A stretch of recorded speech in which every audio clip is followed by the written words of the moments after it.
Welcome to NSAE Nuggets series, a series of live talks on topics relating to active aging. These live talks will take place every Tuesday and Friday at 2 p.m. here on C3A's Facebook page. You can share this live video with your family and friends too.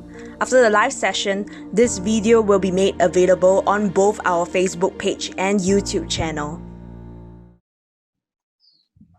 Hello， 所有在看直播的乐龄长辈们，我们现在在做的就是我们活跃乐龄理事会的这个线上的一个讲座。那很开心呢，今天我是来自快乐学堂的 Dennis， 然后也很开心今天请到杨老师，杨老师打个招呼一下好不好？大家下午好，我姓杨，叫做天瑞我是快乐学堂的老师。老师，今天我们来讨论的是我们人生快乐下半场嘛，对不对？那么快乐下半场到底是什么一个概念？对你来说？对我来讲，快乐下半场就是应该在我们过了上半场以后，能够自己过着逍遥自在，那个很自由自在的去做自己想做的事情的一种生活方式。所以，请问你自己的快乐下半场是什么呢？就是我能够退休了以后，尽量的去做一些我认为有意义的事情，包括上课啊，包括学习啊，包括做运动各种各样的以前完全没有时间、没有办法去做的事，我现在都可以去尝试。是。And of course, to all our English-speaking friends, we are from Ya Community College. Today, we are doing a talk about what is the halftime show. And today, we are very honored to have Mr. Yo with us and to promote to you what is actually a second halftime that can be fruitful. Okay, so but this talk going to be conducted in Mandarin, so 我们会以中文来讲，因为我们接下来这个课程可能分享的话都是以中文，所以我们这个时候我们来大概介绍一下，到底我们的快乐下半场，我们的机构。快乐学堂是什么？好不好？我们来看一下。好，快乐学堂呢，其实是我们15年前呢 ，15 years ago，15年前就已经开始成立的一个机构。然后我们是第一家的这个乐龄学院当年呢是有目前为止就差不多2000多位的乐龄毕业生。然后非常开心呢，我们也是有这个活跃乐龄理事会的支持，给我们一直有让这个乐龄都有课程可以上。那开始我们学校的就是下一位这个人物呢。好，下一个就是我们的这个校长黄校长，是我们开始快乐学堂的这个校长。那他当年就是因为他妈妈来说，这个我们的这个课程呢，如果很多的家庭主妇有机会可以毕业，有机会可以学习，那么他也成为一个更聪明的女人嘛。老师记得吗？那个故事就是如果很多乐龄长辈有个时候可以去接受好的教育，所以当时就这样子开始了。所以我们旁边的校长呢，除了本身是校长，他也是一个知名的社工。知名社工之余呢，他也是一个时事评论家，然后他也是一个 DJ， 他也写专栏，所以他有很多很多多重的身份，所以也非常非常的开心。他其实一直在乐龄长辈这一块呢，有做了很多的努力，很多的帮忙。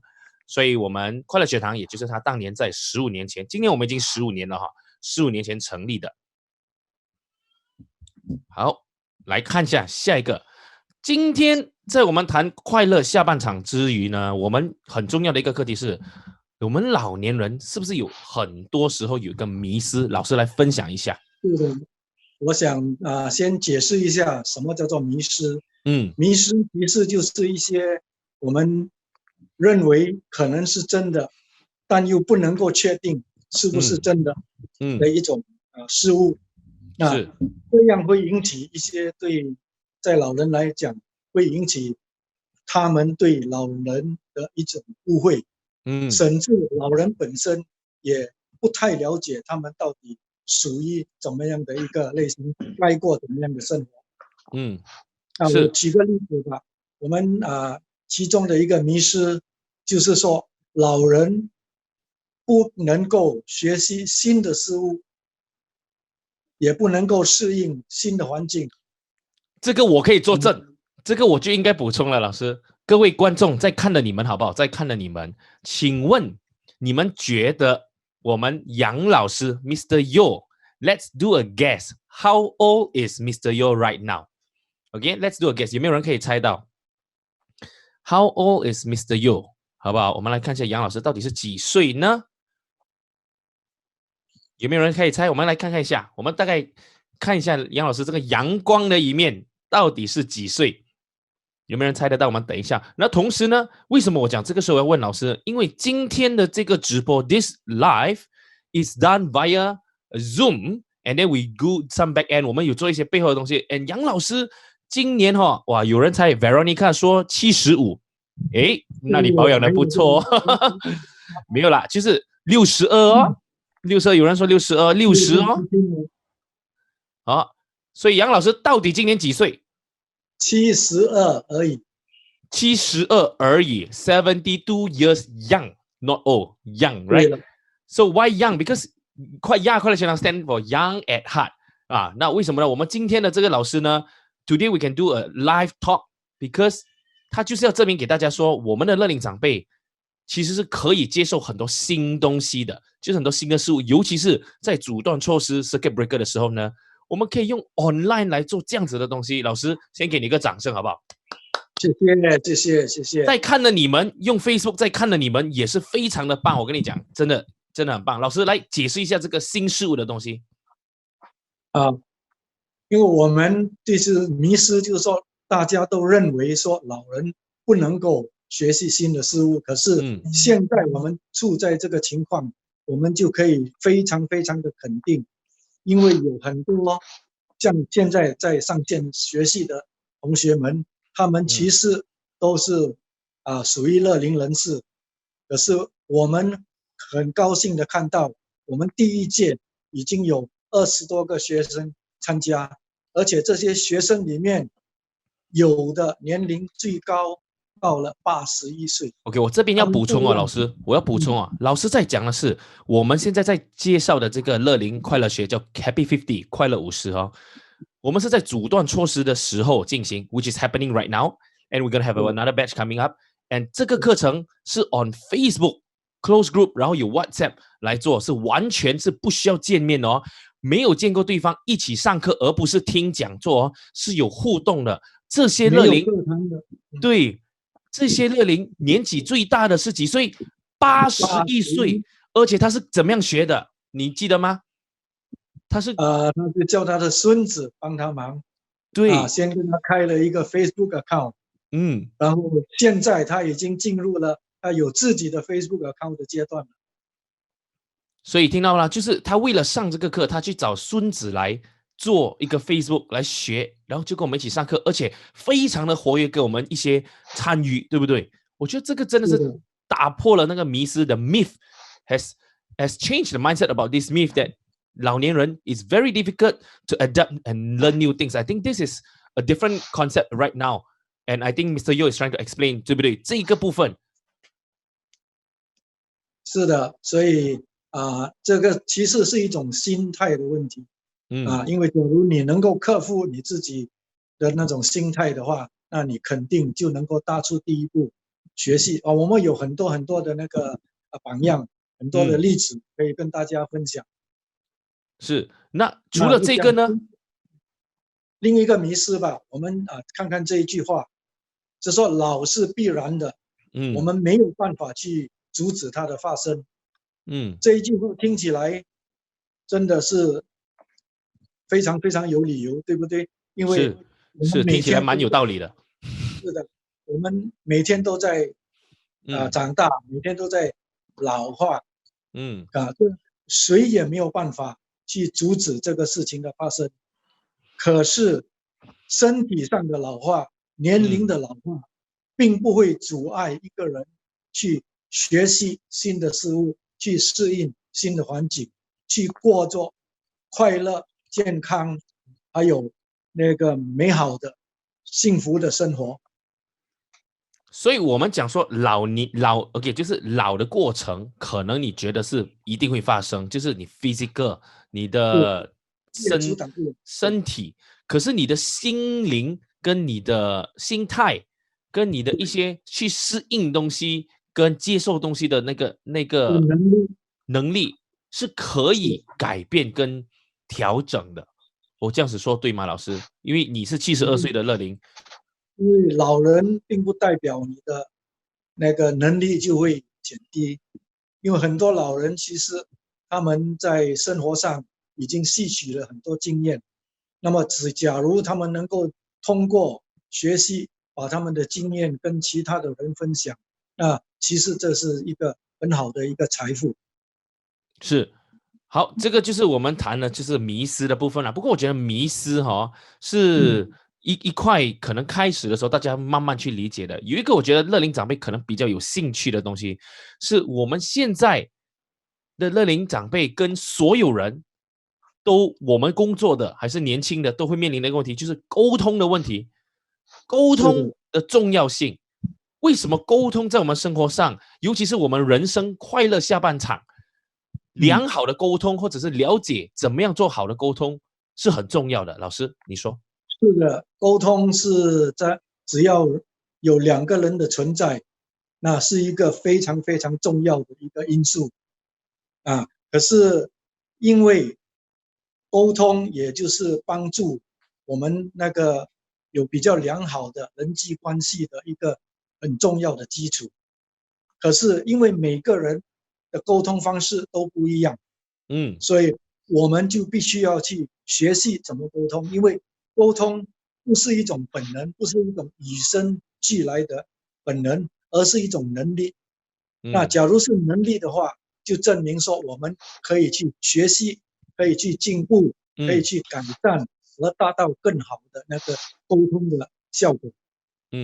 所以我觉得这个可能这样讲有点抽象，不然这样子啦，老师，如果我们现在在看的观众，如果你可以这样子想象一下，你有没有遇过在家里我们是有鸡同鸭讲，或者是讲也讲不懂，听也听不下？为什么会有这样子的概念？是因为其实每一个人都有一个不同的沟通方式、表达方式、聆听方式跟处理方式，对不对？老师，我这样子讲。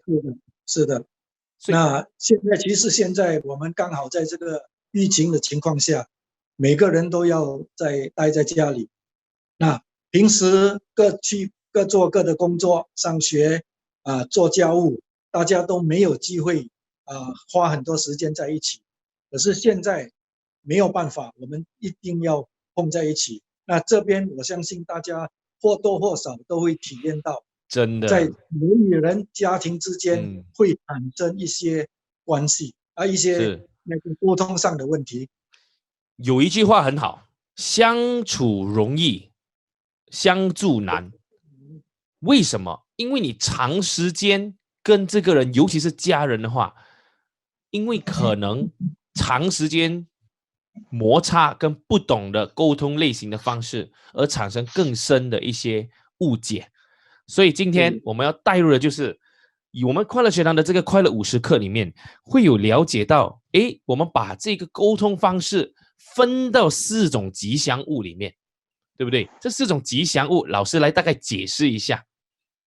我们就是为了让大家比较容易理解然后我们用4种不同的动物来作为一个例子这动物里面包括了狮子、蚂蚁、小狗和绵羊。那我们会通过一个很有趣的一个测验，然后让学员自己去根据某一些列下来的一些因素，而测验出自己属于哪一种风格。那通过这个测验呢，他们就会比较了解他们自己的所属的那个沟通风格，同时也能够通过这个游戏而了解到他们的家人或者他们的同事或者朋友一些的不同的那个风格，然后尽量在这个过程里面想办法去改变、调整自己的沟通风格，而配合其他的人的沟通风格，而取得更好的沟通效果。我这样子说了，因为可能很多人这样子不能够理解，因为其实这个活动是有一个测试，如果你来上课的时候，你会有机会可以做这个测试来了解自己。那我比如说，蚂蚁，我们看到有蚂蚁、有狮子、有绵羊、有小狗，其实它们都有很多自己的特征。每个家庭里面可能有几只蚂蚁，也有可能几只小狗，也有可能有几只狮子，也有几只绵羊。而这些个性，有时候当我们了解到的时候，我们可能就不会勉强跟要求绵羊跳到狮子，或者是绵羊要讲话的时候用那么狮子的个性在里面，对不对，老师？有时候我们往往可能在人与人互动的时候，哎呀，你应该这么样讲，你这样子讲不对，可是这个就不是绵羊沟通的方式，而产生有一些误解，对吗，老师？我这样子分析一下。是的，就是因为我们每个人都会认为说我的这个风格是已经固定的，我已经养成这样的习惯，我已经一直用同样的方式，在我来讲是行得通。可是，在另外一个人来讲，你假如没有把自己放在他们的位置上，那你讲的话，他们肯定是听不进去。是。反过来，对方一定要强加他自己的看法、想法，而要你接受的话，那你也可能没办法接受。所以就是在通过这个游戏，我们就了解到，首先譬如说用一句《孙子兵法》的话，知己知彼，百战百胜。是你了解你自己，你了解对方，这样的话的一个沟通过程，可能就会达到比较好的。另外一个比较不太适合，可是我觉得很好玩的，就是当你要跟人家斗嘴，还是你想要说服别人买东西，对不对？做 sales 还是要说服别人，哎呀，我要叫我的女儿买东西给我。诶，你的女儿是什么个性？跟我们这个叫工欲善其事，必先利其器。你自己要了解自己的工具，你了解你的这些沟通方式，可能可以达到你要的目的。我不是讲说应该是这样子，可是通过了解的沟通，是一种工具来的。对，沟通也是很重要的工具。对，是一种我们日常常会用到的工具，而且是很重要的一个工具。是，好，因为我们这个课程会讲更多，所以现在如果大家有什么问题的话，可以在这边发下来哈。You can write in English, no problem. Later we're gonna reply also. 就是你们可以把一些问题待会我们回答你们啦哈。那下一个环节我们沟通大概讲到这一边，下一个我们在课程里面会谈到的还有什么东西呢？哈，这是沟通里面最容易影响到、帮助到或者是破坏到的，就是为何跟能够有怎么样的一个家庭关系，所以我们来谈谈何谓良好的家庭关系，好吧？老师来。好，家庭对每个人来讲都是一个非常重要的一个地方。可是这个家庭的气氛融不融洽、和不和谐，这也是一个重要的因素。华人每次都讲家和万事兴，家里的气氛好，家里的人之间的关系好，那我们就很容易成为一个比较快乐、幸福、温馨的家庭。所以其实在这个部分呢，我们是不是有不同的这个阶段？你可以大概解释一下这个家庭的模式。对，因为家庭它不是停留在一个阶段，而是不断的在演变。对，然后我们先讲一下，老师，我们先讲一下那个不同的方式，那个指标先，那个指标好不好？第一个当然我们要讲到的就是家庭里面人与人之间的关系。我们也会多少的通过这个家庭的气氛来对这个家庭的那个关系的一个了解。所以我们有家人的沟通，家庭规则的运作，家人之间的关系，家庭的气氛，还有整个家和外界的关系，然后自我的价值。我们必须要跟外界的人沟通。那更重要的就是说，每个人对自己的一个所谓自我价值观，你把你自己看成一个怎么样的？但为了了解这一些，我们就看一看那个所谓家庭结构的演变。是，我们来看一下，因为不同的结构里面有不同的方式啦。就刚才我讲过，家庭不是一直保持在同样的一个时段。那我们从新婚夫妇讲起吧。年轻人结婚了以后，他们就成家，成家以后肯定会有孩子。当然，现在有一些人他们不要孩子，那个另作别论啊。这个孩子会渐渐的长大，那么他们就进入了一个学前的那个时期，然后再慢慢的进入小学，那在这个过程里面，父母亲扮演的角色都不断的在改变。是。那么孩子再长大的时候，可能又会进入一个不同的一个阶段。这个阶段呢，一般上可能会因为生理跟心理上的变化，会产生一些不太好的那个问题，譬如说叛逆啊，譬如说交上了不良的朋友，染上不良的习惯。假如能够再继续往前走的话，这个小孩子长大了，他们也就开始自立了，他们就进入另外一个境界，就好像刚才新婚夫妇进入的那个境界。可是他们的成长可能就对父母亲的产生了不同的影响，因为父母亲有这样多年跟孩子在一起，突然间孩子都走开了，不愿意留在家里了，不再花很多时间跟父母亲在一起。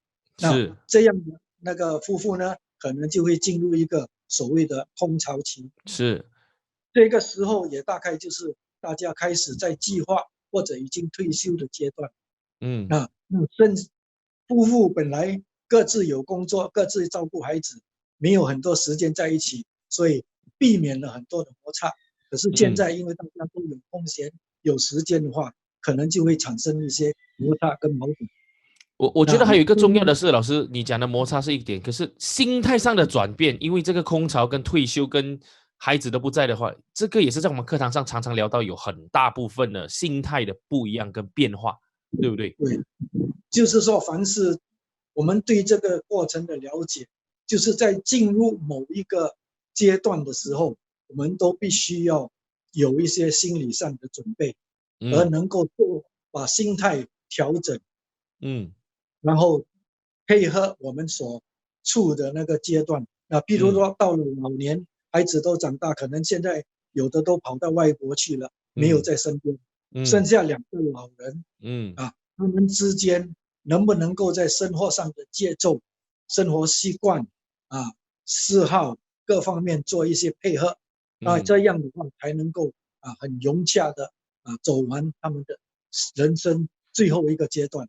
对，因为你说到这个，那我们来看一下下一个那个家庭树，好不好？其实我们在每个人的，尤其是年长者或者你自己现在的状况来，我们有一棵家庭树，其实是给自己来了解一下你跟你家人、跟你身边的人的一个关系。来，老师，你大概讲解一下我们的家庭树。家庭树就是让学员能够把这个家庭里面不同的成员跟自己的关系列出来。同时我们也鼓励学员去说明每一个人的不同的性格，和从这一辆年龄我们可以看到哪一些人可能跟我们比较亲近，哪一些人跟我们比较疏远。那亲近的是到底为什么，什么原因，那我们要尽量的保留这种良好的关系。那些疏远的到底是什么原因造成的，那我们有没有办法，有没有这个意念要去改变。因为除了家庭成员以外，可能有一些其他的人也跟这个家庭有很密切的关系，譬如说朋友、亲戚，甚至一些团体宗教方面，社会团体方面，可能也跟这个家庭有不可分割的那个关系。所以我觉得这个书里面呢，也让我们，如果我们在课程上的时候，我们其实跟大家在做这个书的时候，是也让大家来打开一个话题啦，就是到底我们应该怎样跟身边的人处理这个关系？不过因为现在是很短的讲座，所以我们不会把整个这个内容有办法分享到完。不过一个概念跟大家讲一下，从我们的迷思到沟通，然后再到家庭关系，到这个家庭树的一个小小的举例啦。不过我觉得讲到人生下半场快乐呢，除了上半生我们说的家里人的关系，怎么样沟通，怎么样做这些东西，下半生的快乐，人生下半场也是很重要。因为上完这个课之后的乐龄，我们今天很开心呢，是请到了我们一个乐龄长辈啦，是他自己本身是上完这个课，也做过这个家庭术，也谈过这个沟通，对吗？所以我觉得有机会可以今天就让他上来跟大家分享，到底上完课的他是怎么样跟大家一起来分享他的人生下半场。我们欢迎雅九大哥，雅九，欢迎。好，我们把镜头交给雅九大哥。哎，大家好 ，Hello， 看到吗？大家看到雅九大哥吗？我们来第一个问题一下，请问雅九大哥今年几岁？好不好？我们来问一下，请问雅九大哥今年几岁？来，那有什么问题你们尽量发问，待会呢我们会有这个问答题的环节可以回答你们哈。好，雅九大哥今年几岁？有没有人可以回答？我们来猜一下，有没有人猜得到？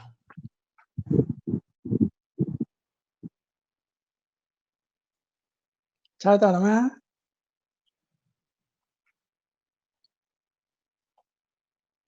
揭晓你的谜底吧。好，所以你直接说一下，70是吗？70啊，70是他保养的好了，所以你其实是几岁 ？OK 我今年是74岁。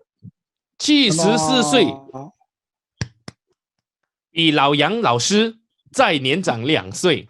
各位来宾再次解释他的迷思，就是他也在用 Zoom， 也在线上跟你们哦。74岁老年人是可以有科技的，掌声一下。雅九大哥分享一下你的快乐人生下半场是怎么样的？好 ，OK， 我是在2006年退休，那么退休后当然是享受我的退休生活。那么仅差不多有2年，那我就觉得好像生活好像比较很单调。那么在2008年的时候，我就上了快乐学堂的课，哇，不得了！上了快乐学堂的课，可不是简单的哦，改变了我的整个生活。那么我也打破了老人不能够学科技的这个迷思，老人脚很容易受伤，不能够做运动这个迷思。那么我们非常的高兴。那么我有一个兴趣是打柔力球，那么我打柔力球，当然我自己玩就不错，可是我还把这个柔力球的一些技术传给我一些喜欢这个活动的一些朋友，所以我觉得非常的开心。那么接下来当然我就要学我的手机啦，上网用电脑上网啊，这个增加了我很多的知识。那么在接下来我要进行的一项是一个 Happy Cup 的活动，就是快乐俱乐部。那么我们在开始进行的时候，当然是要去敲门啊，去逐一敲门啊，了解这个居民的一些情况。那么在敲门的过程中，我们发觉在我们的社群里面有很多需要我们帮忙的一些乐龄人士，他们可能是一些家庭孩子不在家，他们觉得孤独，所以我们就举办了一些活动，比如活动有唱歌啦、跳舞啦，让他们下来，他们玩得非常的开心我想不到以前我也是这一群人里面的一个，那么现在我能够带领他们下来，我非常的开心。那么我在疫情之前，我还有在乌洛那边也是教一些同学打柔力球，他们也非常的开心。那么有在义顺教一些居民做健身操，也有同时进行那个 Happy Cup。那么偶尔也是要敲门那么我很记得的我觉得我很荣幸的，就是2013年的时候我跟一批年轻人做了一个当我老了一个活动，就是给年轻人要关心老人，以后你们也是会老的。那么另外更令我开心的就是我能够参与国外的一个义工到巴登里面教这个孤儿，在孤儿院里面教那些孤儿学华文、学中文，我觉得这个非常的开心。我现在能够做到了，谢谢。哇，雅九大哥，我可以这边问一下，就是你可以说的这些去做义工哈，请问是你本来就会做，还是因为这个快乐学堂课程里面呢，让你学习到？就是我们有一堂课是让你去尝试当义工，是不是那个时候开始你去来做这个东西？当然，这个不是我一下子就不是说自然会的。当然，在整个学习的过程中，那么我慢慢去体会，慢慢去在活动里面，我慢慢去体会一些东西，那么就感觉到做义工的一些意义。所以我是比较有自信。所以其实你最有想法的是，当你在服务义工的时候，你的感受是什么？然后让你继续做下去的动力是什么？就是人生快乐下半场，上完课之后，整个人比较愿意去付出帮助别人的想法，那个感受是怎么样来的？当然是你学到的东西，你能够服务别人，那么你能够付出你的时间，有时是要花一些付出你的金钱。我觉得这样的付出，我感觉到非常的很开心啊，能够帮助到人啊，能够我自己也没有什么怨言，我愿意自己去负这样的一个责任。然后你在这个课程里面也认识了一群好朋友，是吗？对，我在课程从上课开始就认识了很多朋友，在我的电话簿里面就差不多整两三百个朋友，所以这个就是我们的上课的好处是这样，我们在上课的时候是能够跟一些朋友很好的沟通，也一方面是互相学习，那么在做外面进行活动的时候，也会认识一些新的朋友。那老师，我记得就是因为雅九大哥跟我们做催化营也几次了嘛，也是我们的义工。你其实对雅九大哥的这个印象跟有什么话想对他说的，也跟我们的观众朋友说一下。雅九是一个非常谦卑的老人家，他一直都讲他自己不太懂，还在学习。可是我这几年的时间就可以很明显看到雅九本身的成长。所以我们这个快乐学堂的课程不但在让学员能够在课程的过程里面得益，其实周围包括我本身，包括了我们的催化员，包括了甚至快乐学堂的那个志员，对，都在这个过程中学习到不同的东西，而自己感觉到有所成长。我真心觉得，就是在这一次的雅九大哥跟就是杨老师身上呢，70多岁可以这样子做，我真的觉得在看的年轻朋友还是没有这么年长的，给自己一个尝试，去突破自己，好不好？去做这样子的一个东西，因为如果他们做得到，可能是他们很愿意去尝试。那你也给自己一个尝试的机会来上我们的快乐学堂的线上课程，对不对？那我们刚刚聊了很多东西，我们来看看我们的问题好不好？我们陆续已经有问题开始进来了，谢谢你，谢谢大家啊，谢谢你哈。我们现在可以看回我们的 Q&A， 对，我们有 Q&A 的时候呢，然后我们来看一下第一个问题哈，老师，请问良好的沟通方式才引发良好的互动吗？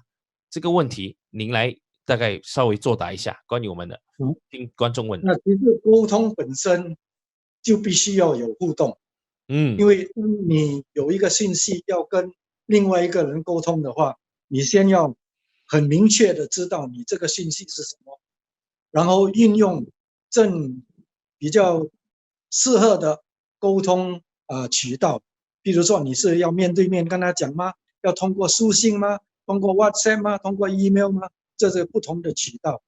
那当这个信息到达对方的时候，那对方必须要明白了解，然后对方假如没有任何的表示，那你根本不知道这个沟通到底有没有那个效力，所以必须要对方有给我们的一些回馈，譬如说提出问题啦，或者提出不同的意见啦，这样的一个过程里面，才会达到一个那个双向的所谓双向沟通，这本身就是一种交流啊。不过我们不要忘记，沟通其实不单单是2个人的事，因为周围还有很多很多干扰，很多障碍。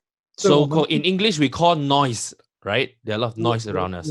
Disruption. Communication, right? 所以我们必须要去了解这种不同的障碍，然后我们会提议一些方法让大家去参考，怎么样去克服这些障碍。那从这个过程里面，希望当然能够达到最好的沟通效果，也能够改善一些人际关系。对。Now, 我们来看 question 2 is an English question. We'll try to translate it after that. Okay, so this is a question from the floor. How to communicate with young adults effectively? 那把 young adults 当成是我吧，老师 young adults. So, your advice, this is pure your advice, your experience. Yeah. OK, 这个问题令我想到一个大家都很关心的问题。OK, 那个就是说代沟。一般的人都 so it's actually the gap 啦 the gap, yeah. Between the old people and the younger people. 这个代沟是因为他们可能背景不一样，想法不一样，他们接触的范围不一样，所以形成这个所谓的代沟。那作为一个长者来讲，假如长者能够降低一点自己的那个地位，不要把倚老卖老，把自己抬到很高的地位，就动不动就去教训年轻的人的话，那这样的话可以达到这个比较好的沟通。譬如说我们课堂上有一个学员跟我们分享，开始他也跟他的孙子没有机会，没有办法很好的沟通。那后来他想到了，他们整天看手机，他们整天用 WhatsApp， 整天用 Facebook。那我不可以也学习通过 WhatsApp 跟他们沟通？结果出乎他意料之外，几个简单的 emoji 互相的问好，结果他们的关系就慢慢的改变。Wow. Okay, so summarized in English, okay, that what Mr. Yo has explained is that I don't know whether that's the right word, that kind of style that has been used in the past communication for elderly. Now it has to do a little bit of change because technology has changed. The environment has changed with the young adults, right, Mr. Yo? So what he's just shared is if today using a mobile phone, instead of writing a text, giving a call, using some emojis, which is the pictures and this and that, to help to sweeten or soften the communication process, it may help a little bit, right, Mr. Yo? 对 because the elderly people may not be able to type very fast. They may not even be able to write, right? But a simple symbol, one or two words like okay, and I love you and all that, can actually bring about the closeness of relationship, even if they are not in the family. Yeah. When they are at work, when they are, in school and all that. 好，下一个问题，是否谈到单亲的家庭方式？对，其实刚才我们讲过的家庭结构，家庭的不同的阶段，里面就包含了这个各种类型的家庭结构。那家庭结构当然最理想的就是3代同堂祖父祖母、父亲母亲、孩子甚至孙子都住在一起不过这个是以前比较常有的那个常态，现在的家庭结构慢慢已经在改变了所以呢，在这个过程里面，难免会有一些情况，譬如说一些夫妇离婚，那么他们剩下的一个照顾孩子的那一位，就变成一个单亲的家庭。那夫妇虽然可能相亲相爱，年纪大了，总会有一个先离开，所以也会有发生丧偶的那个情况。所以在这样的家庭结构，他们之间的他们跟家人的关系，跟外界的关系也就不断的在改变。所以我们必须要去了解这些改变是的背后是因为什么。那我们有没有什么方法去克服，或者接受这些改变，而不会影响到我们过着开心快乐的乐龄生活。那下一个问题其实应该是连贯性的啦，丧偶的老年家庭阶段，对吧？这个刚才我们已经包含在这个家庭介入里面。Okay, so can I just explain a little bit more? So there are different family stages that you might be a complete 3 generation, and then you also have families that you might lost your loved ones and left with a divorce or this and that, right, Mr. Yeo? So maybe you can explain a bit for the English audience as well for this portion.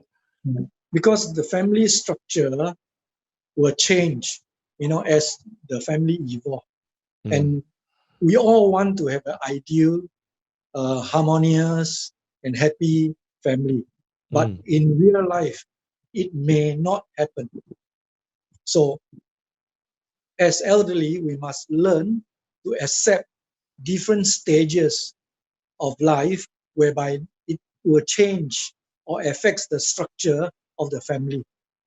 And in the process, we need to do quite a bit of work to adapt ourselves to the new environment, to change the way we deal with our family member, to change the way we deal with people outside us, and this is really something that is quite challenging. So next question, what I know is because technologies improve, lack of family communication. Yes. So do you agree? Because of digital technologies, it makes lesser family communication. 就是科技的研发会让我们更少跟家里人互动吗？你认为这个是这个影响吗？是每个人都很担忧的一个问题。可是单单停留在担忧这个阶段，而不采取任何的行动，那只会导致这个关系越来越远。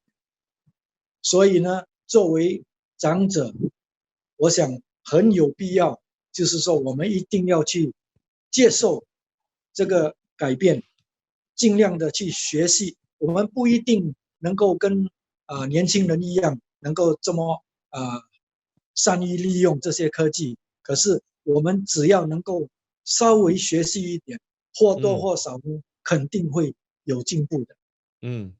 So I think especially during this circuit breaker period lah, right, Mr. Yeo, I feel that this technology I witness as a young adult, I witness a lot of seniors making effort to learn this technology, but to connect with their family members, especially this circuit breaker period, right, Mr. Yeo? I think we have seen how technology helps seniors to continue learning, continue to communicate, and even get them understand and connected even more than better.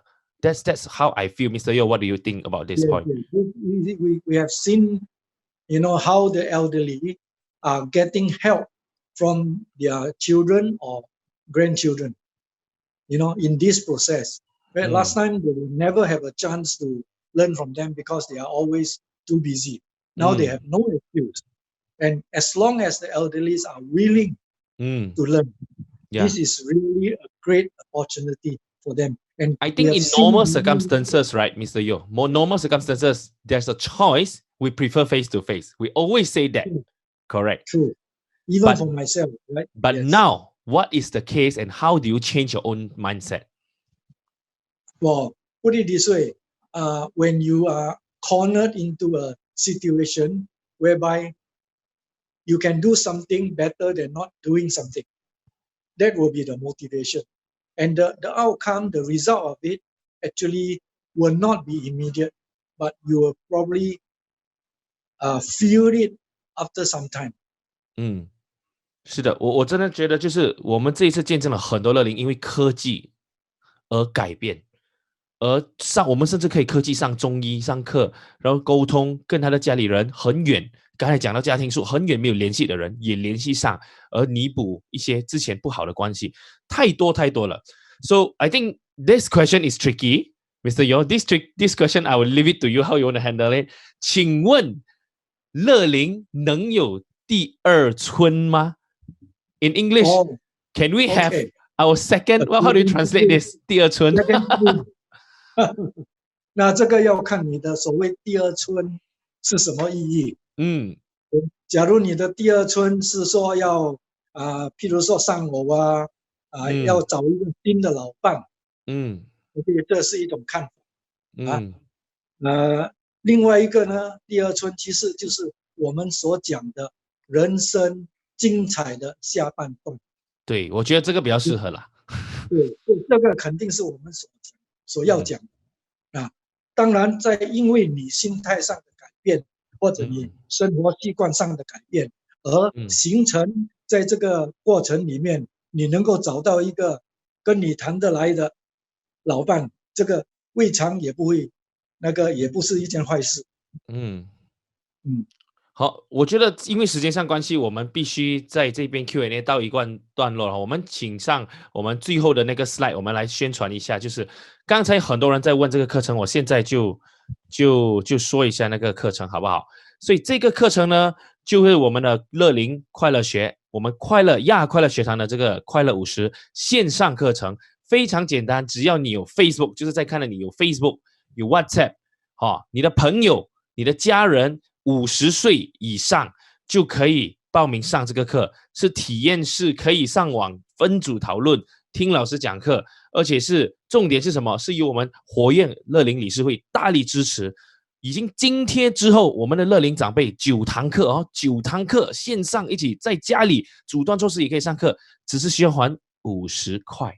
只是需要50块钱，是我们感谢活跃乐龄理事会的大力支持。我们的报名热线是64450300，64450300。我们的课题包括什么呢？有包括我们的沟通、家庭关系、迷思，还有我们生命线，谈这个下半场，还有等等等等很多很多的东西。最重要就是这个课程是以中文来教导的哈。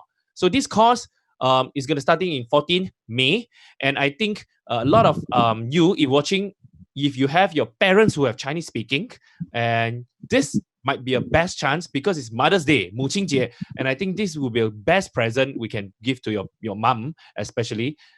If you want to give to your mom and dad, that's even better, to come and attend at home, right? During circuit breaker, attend a lesson that is heavily subsidized. Thank you for the support from C3A, that this course is so affordable, it's only $50, and this course is going to be conducted in Mandarin. 这个课程是以中文为主. Our hotline is 6445-0300. Okay, 6445-0300. And 这个课程是主要是给新的同学啦哈，主要是给新的同学。那么以前上过的同学，可能我们没有办法哈，这个是新的同学而已。So all of you, I hope all the mothers watching， 所有在看的妈妈们，我们在这里也祝你们母亲节快乐。我们也谢谢杨老师。谢谢我们的刚才的雅九大哥，然后我们谢谢所有的工作人员，感谢我们活跃乐龄理事会给我们这个平台分享这个课程。我们真的希望大家，等一下我们会把那个链接放在我们活跃乐龄理事会的这个Facebook 的 comment 这边，然后你们可以报名的话，直接很简单的连接，不需要去填表格在我们的 office， 因为阻断措施你网上就可以做了。不会的话，孩子可以帮你做都可以。最重要就是你有 Facebook 有 WhatsApp。非常非常简单的，就可以跟我们一起快乐的人生下半场。我觉得真的，老师有没有最后的话想要对我们的乐龄长辈说，鼓励他们来上这个课？希望大家能够给自己一个机会尝试一下，因为我们刚才 Dennis 讲过，我们到现在为止已经有超过2000个学员，那我们都能够从这些学员的身上看到他们很好的一个蜕变，很好的一个成长过程，所以希望大家来体验。而且刚才讲那个Dennis说，因为母亲节，可是我们也希望有更多的男士能够参加我们的课程。对 ，and of course, lastly, we want to also promote shout out to NSA E-Nugget series. Continue to watch this talk every Tuesday and Friday， 每个星期二跟星期五呢2点钟都有这个讲座。And 如果你要 find out 更多关于我们的课程还是其他的课程other courses you can also find out from their website www.nsa.org.sg. Thank you so much once again, everyone. And 谢谢大家，祝大家母亲节快乐，有一个愉快的周末。欢迎收看我们的快乐学堂的这个网址的资料也是 www.ya.org.sg。我们在我们的课堂上欢迎你跟我们一起见面。谢谢大家，谢谢，拜拜，谢谢。Stay tuned for the next session of the NSA eNugget series, which goes live every Tuesday and Friday at 2 p.m. on C3A's Facebook page. You can check out the talk schedule at www.c3a.org.sg and for more resources on how you can age well. For more inquiries, you can call 6478 5026. Thanks for watching. See you soon.